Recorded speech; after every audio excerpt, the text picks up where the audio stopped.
Hi friends, welcome to my channel. Please like, share and subscribe to my channel.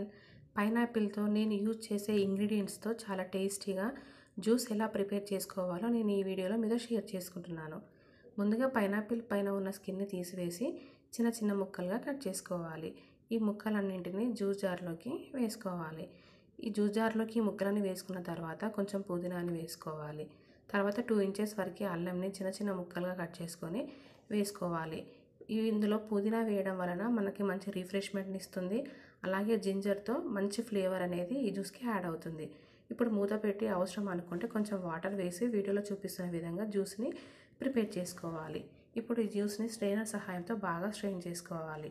అంతే, ఎంతో tasty అయిన pineapple juice అనేది ready అవుతుంది. నేను ఇందులో షుగర్ కానీ ఐస్ కానీ అస్సలు యూజ్ చేయలేదు. ఇప్పుడు దీన్ని సర్వింగ్ గ్లాస్లోకి తీసుకొని సర్వ్ చేసుకోవాలి. అంతే, టేస్టీ అయిన పైనాపిల్ జ్యూస్ అనేది రెడీ. మరిన్ని ఇలాంటి వీడియోల కోసం మన ఛానల్ని తప్పకుండా లైక్, షేర్ అండ్ సబ్స్క్రైబ్ చేయండి. Thank you for watching.